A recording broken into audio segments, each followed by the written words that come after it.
Hi hello welcome to Indian knowledge university. ఈరోజు విద్య ఉద్యోగ సమాచారం చూసుకుంటే మనకు చాలా విషయాలు రావడం జరిగింది.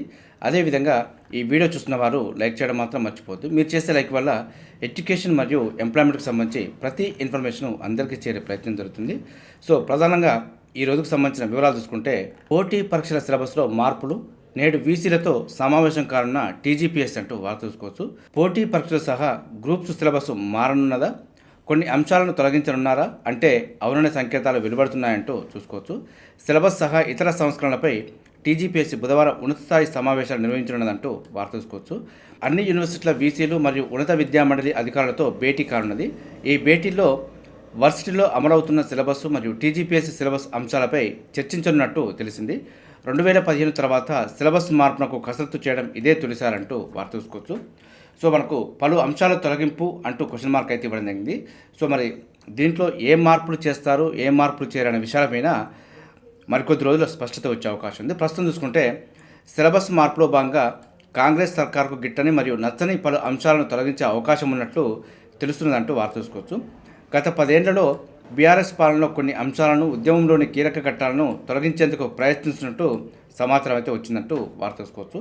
కొత్త సిలబస్ రూపకల్పన జరిగితే తమకు నష్టం జరగనున్నట్టు నిరుద్యోగులు వాపోతున్నారు. తాము కొనుగోలు చేసిన పుస్తకాలు మరియు మెటీరియల్ వృధా అవుతుందంటూ పేర్కొంటున్నారంటూ వార్త చూసుకోవచ్చు. కొత్త అంశాలను చేర్చితే ప్రిపేర్ అయ్యేందుకు మరింత సమయం పడుతుందని, కొత్త పుస్తకాలు కొనాల్సి ఉంటుందంటూ, అదేవిధంగా కోచింగ్ సెంటర్లను కూడా ఆశ్రయించాల్సి వస్తుందంటూ వారైతే ఆవేదన వ్యక్తం చేస్తున్నారంటూ వార్త చూసుకోవచ్చు. సో మరి సిలబస్లో కొంత మార్పులు చేర్పులు అయితే జరగబోతున్నాయి. మరి దేన్ని తొలగించడం జరుగుతుంది, మరి ఏ అంశాలను కలపడం జరుగుతుంది అనే విషయాలపైన సో మరికొద్ది రోజులు అయితే వెయిట్ చేయవలసి ఉంటుంది. సో ప్రస్తుతం చర్చల దశలో ఉంది కాబట్టి సో దీనిపైన ఇప్పుడే మనమైతే క్లారిటీ ఇవ్వడం. సో మొత్తానికి ఆంధ్రప్రదేశ్కి సంబంధించిన కొన్ని అంశాలను అయితే కీలకంగా తొలగించే అవకాశం ఉంది.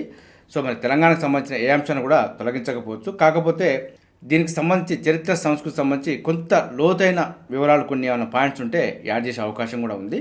సో అదేవిధంగా ఉద్యమ చరిత్రకు సంబంధించి కూడా కొన్ని కీలకమైన విషయాలు ఏదైనా మిస్ అయి ఉంటే వాటిని యాడ్ చేసే అవకాశం అవుతుంది. సో పెద్దగా మనకు దీంతో సిలబస్ మొత్తం ఏదో మార్పులు జరిగి కొంత నష్టం అయితే జరిగే అవకాశం పెద్దగా ఏముండదు. కొన్ని మెయిన్ పాయింట్స్ చూసుకుంటే సరిపోయే విధంగానే కొంత మార్పులు చేర్పులు చేసే అవకాశం ఉంది. సో పూర్తి స్థాయిలో సిలబస్ అయితే మారే అవకాశం లేదు. అదేవిధంగా మరో పాయింట్ చూసుకుంటే ఒకే మార్కులు రావడం సహజం టీజీపీఎస్ అంటూ వార్త చూసుకోవచ్చు. గ్రూప్ 1 మెయిన్స్ ఫలితాలపై ఆరోపణల నేపథ్యంలో టీజీపీఎస్ అయితే స్పందించింది. పరీక్షల్లో ఒకే మార్కులు రావడం సహజమని టీజీపీఎస్సీ కార్యదర్శి నవీన్ నికోలస్ మంగళవారం ఒక ప్రకటనలో పేర్కొన్నారంటూ వార్త చూసుకోవచ్చు. మెయిన్స్ జవాబు పత్రాలను వర్సిటీలో పనిచేస్తున్న రెగ్యులర్ ఫ్యాకల్టీతో మాత్రమే మూల్యాంకనం చేయించినట్టు కూడా మనకు పునరుద్ఘాటించడం జరిగింది. సో మనకు కోటి మహిళా కాలేజీ అభ్యర్థన మేరకు మహిళా అభ్యర్థులకు మాత్రమే పరీక్షా కేంద్రం కేటాయించామంటూ వారైతే పేర్కొనడం జరుగుతుంది. సో మొత్తం అభ్యర్థులు 25% 18 మరియు 19 నెంబర్లు గల కేంద్రాల్లో పరీక్షలకు హాజరయ్యారంటూ వార్త చూసుకోవచ్చు. ఎంపికలోనూ ఎక్కువ నిష్పత్తి వారే ఉన్నట్టు కూడా మనకు పేర్కొనడం జరిగింది. సో మనకు ప్రిలిమ్స్ ఆల్ టికెట్లో జిల్లా కోడ్ మరియు సెంటర్ కోడ్ ఉండడంతోనే మెయిన్స్ పరీక్షలకు వేరే ఆల్ టికెట్ ఇచ్చినట్టు కూడా పేర్కొనడం జరుగుతుంది. సో మొత్తానికి టీజీపీఎస్ అయితే కొంత వివరణ ఇచ్చే ప్రయత్నం చేసింది.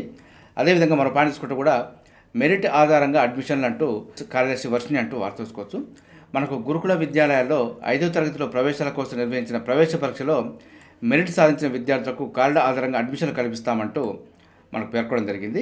అడ్మిషన్ పొందిన విద్యార్థులు రిజిస్టర్డ్ మొబైల్ నెంబర్కు SMS వస్తుందంటూ కూడా మనకు స్పష్టం చేయడం జరిగింది. అదేవిధంగా పాఠశాల ప్రిన్సిపల్ కూడా అధికారికంగా సమాచారం ఇస్తారంటూ కూడా మనకు తెలపడం జరిగింది. సో మెరిట్ లిస్ట్ను అఫీషియల్ వెబ్సైట్లో అందుబాటులో ఉంచినట్టు కూడా మనకు పేర్కొనడం జరుగుతుంది. సో ఖాళీల వివరకు ఫేజ్ 1 మరియు ఫేజ్ 2 తర్వాత దశల వారీగా సీట్లను కేటాయిస్తామంటూ వెల్లడించడం జరిగింది. రౌండ్ 1 సెలక్షన్ లిస్టులో పేరున్న విద్యార్థులు ఏప్రిల్ 20లోగా పాఠశాలలో చేరాలంటూ వారైతే సూచించడం జరిగింది. సో గడువు ముగిసిన తర్వాత అడ్మిషన్ పొందేందుకు అనుమతించేది లేదంటూ కూడా స్పష్టం చేయడం జరిగింది. సో ఎవరైనా ఇంట్రెస్ట్ ఉంటే ఖచ్చితంగా అడ్మిషన్ వచ్చిందంటే మాత్రం అడ్మిషన్ జాయిన్ అయ్యే ప్రయత్నం చేయండి. సో తర్వాత అయితే అవకాశం ఉండదు. అదేవిధంగా టెట్ దరఖాస్తులో టెక్నికల్ సమస్య అంటూ మనకు పాయింట్ కూడా తీసుకోవచ్చు. తొలి రోజు సాయంత్రం వరకు ఓపెన్ కానీ వెబ్సైట్ అంటూ కూడా మనకి ఇవ్వడం జరిగింది. ఉపాధ్యాయ అర్హత పరీక్ష టెట్ దరఖాస్తులో సాంకేతిక సమస్యలు తలెత్తాయి. ముఖ్యంగా ఫీజు చెల్లింపు విషయంలో ఇబ్బందులు కలిగినాయి అంటూ వార్త తీసుకోవచ్చు. దరఖాస్తుల స్వీకరణ తొలి రోజు మంగళవారం సాయంత్రం వరకు కూడా వెబ్సైట్ ఓపెన్ కాలేదంటూ ఇవ్వడం జరిగింది. సో ఓ అభ్యర్థి ఫీజు చెల్లించే ప్రయత్నంగా చెల్లింపు పూర్తి కాలేదంటూ కూడా మనకు వార్త తీసుకోవచ్చు. ఈ విధంగా కొంత సాంకేతిక సమస్యలు రావడం జరిగింది. అదేవిధంగా అప్లికేషన్లు కూడా సాయంత్రం 4 గంటల వరకు కూడా విండో ఓపెన్ కాలేదంటూ కూడా మనకు వార్త అయితే ఇవ్వడం జరిగింది. సో మొత్తానికి మంగళవారం 2072 మంది ఫీజు చెల్లించగా 1890 మంది దరఖాస్తులు సమర్పించినట్టు చూసుకోవచ్చు. సో టెట్ దరఖాస్తులు అయితే ప్రారంభమైనాయి. సో అప్లికేషన్ తీసుకునే ప్రయత్నం చేయండి. అదేవిధంగా బీసీ గురుకులంలో డిగ్రీ కోర్సుకు దరఖాస్తులు అంటూ చూసుకోవచ్చు. మహాత్మా జ్యోతిబా పూలే బీసీ గురుకుల రెసిడెన్షియల్ డిగ్రీ కళాశాలలో 2025-26 విద్యా సంవత్సరానికి దరఖాస్తులు ఆహ్వానిస్తున్నట్టు మహాత్మా జ్యోతిబా పూలే కార్యదర్శి అయితే పేర్కొనడం జరిగింది. 2025లో ఇంటర్ 2వ సంవత్సరం పరీక్షలు రాసిన విద్యార్థులు ఇంగ్లీష్ మీడియం దరఖాస్తు చేసుకోవాలంటూ వారైతే సూచించడం జరిగింది. మొదటి సంవత్సరం BSc physical and life sciences, BCom, BA, BBA, BFT, animation అంటూ వీఎఫ్ఎక్స్ కోర్సులు అందుబాటులో ఉన్నట్టు కూడా వారు పేర్కొనడం జరిగింది. అర్హులైన విద్యార్థులు అయితే ఈ అఫీషియల్ వెబ్సైట్లో చెక్ చేసుకునే ప్రయత్నం చేయండి. ఈ నెల 16 నుంచి దరఖాస్తు చేసుకోవాలంటూ వారైతే సూచించడం జరిగింది. అదేవిధంగా 30 వరకు లాసెట్ దరఖాస్తు గడువు అంటూ వారు చూసుకోవచ్చు. లాసెట్ మరియు పీజీ లాసెట్ దరఖాస్తు గడువును పొడిగించినట్టు లాసెట్ కన్వీనర్ అయితే పేర్కొనడం జరిగింది. సో మనకు దరఖాస్తుల గడువు మంగళవారంతో ముగియగా ఎలాంటి అపరాధ రుసుము లేకుండా ఈ నెల 30 వరకు పొడిగించినట్టు మనకు పేర్కొనడం జరిగింది. సో ఇప్పటి వరకు కూడా అప్లికేషన్ చేసుకునే వారంటే చేసుకునే ప్రయత్నం చేయండి. అదేవిధంగా మనం పాటించుకుంటే పాలిసెట్కు తగిన దరఖాస్తులు అంటూ వారు తెలుసుకోవచ్చు. మనకు డిప్లొమా కోర్సులో ప్రవేశానికి నిర్వహించే టీజీ పాలిసెట్కు ఈ ఏడాది దరఖాస్తులు అయితే తగ్గినాయంటూ వారు తెలుసుకోవచ్చు. సో ఈ నెల 19న దరఖాస్తుల స్వీకరణ గడువు ముగియనున్నది. ₹100 అపరాధ రుసుముతో 21 వరకు, 300 అపరాధ రుసుముతో 23 వరకు దరఖాస్తు చేసుకునే అవకాశం ఉందంటూ ఇవ్వడం జరిగింది. సో ఎవరైతే 10th కంప్లీట్ చేస్తుంటారో వారైతే ఖచ్చితంగా అప్లికేషన్ చేసుకునే ప్రయత్నం చేయండి.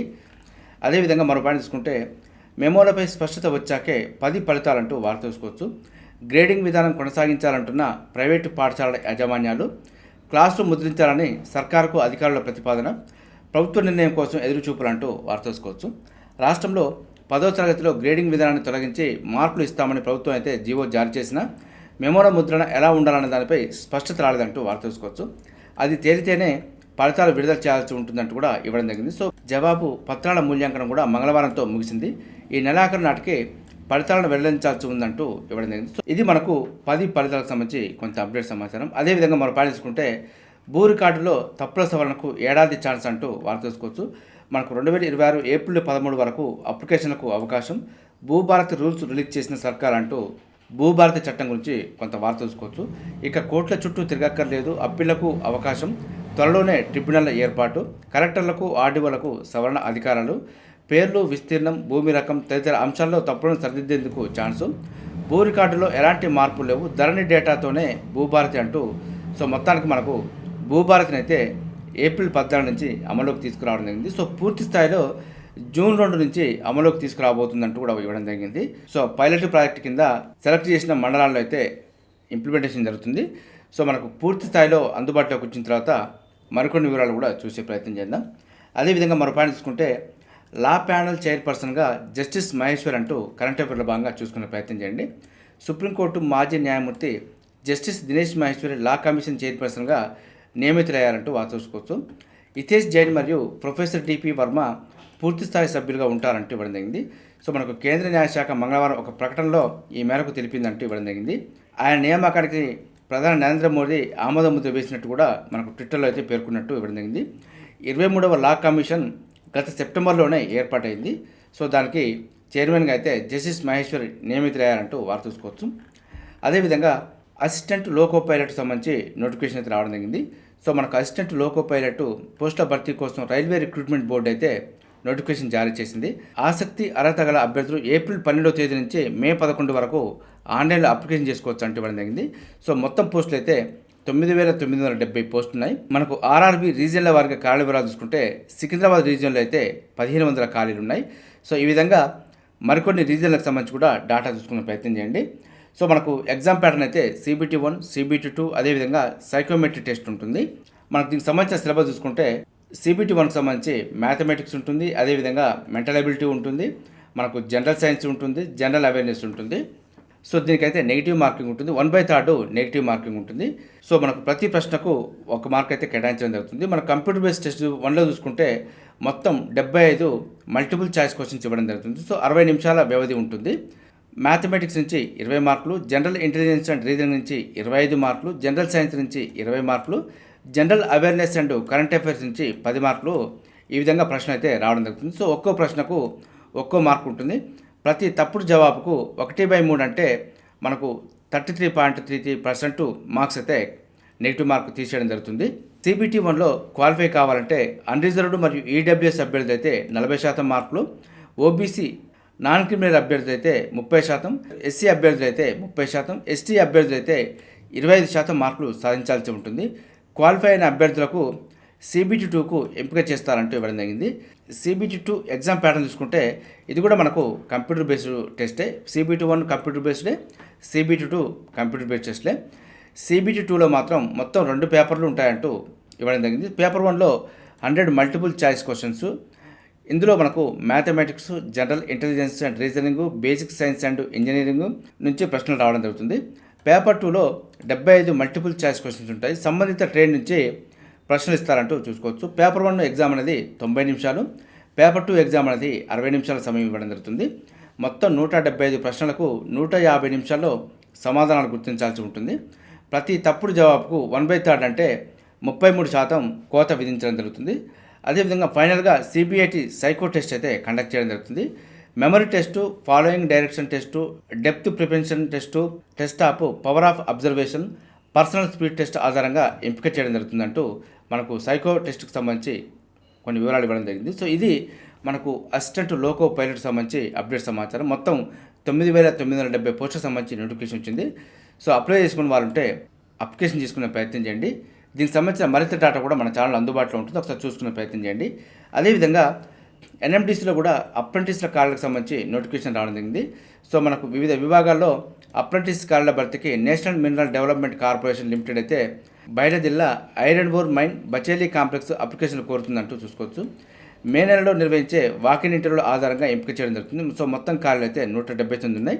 Trade apprentice 130, graduate apprentice 16, technician apprentice 13 ఉన్నాయి. సో మనకు వాకిన్ ఇంటర్వ్యూలు అయితే 2025 మే 8 నుంచి 18 వరకు కండక్ట్ చేయడం జరుగుతుంది. సో దీనికి సంబంధించిన అర్హత చూసుకుంటే సంబంధిత విభాగంలో ITI లేదా డిప్లొమా లేదా ఇంజనీరింగ్లో డిగ్రీ ఉత్తీర్ణత సాధించిన వారు అర్హులు అంటూ ఇవ్వడం జరిగింది. సో మరింత సమాచారం కోసం అయితే NMDC అఫీషియల్ వెబ్సైట్లో చెక్ చేసుకునే ప్రయత్నం చేయండి. చూసారుగా, ఇది ఈరోజు సంబంధించి విద్యా ఉద్యోగ సమాచారం. ఇదే విధంగా మన ఛానల్ అయితే ప్రతిరోజు మార్నింగ్ రావడం జరుగుతుంది. వీటితో పాటు అడ్మిషన్ నోటిఫికేషన్స్ మరియు రిక్రూట్మెంట్ నోటిఫికేషన్ సంబంధించి కూడా ఎప్పటికప్పుడు అప్డేట్ సమాచారం అయితే మీకు అందించే ప్రయత్నం చేస్తున్నాను. మన ఛానల్ చూస్తున్న వారు సబ్స్క్రైబ్ చేసుకుని ఫాలో అవుతూ ఉండండి. ఈ వీడియో నచ్చితే లైక్ చేయండి, షేర్ చేయండి, సబ్స్క్రైబ్ చేసుకోవడం మాత్రం మర్చిపోద్దు. Have a nice day.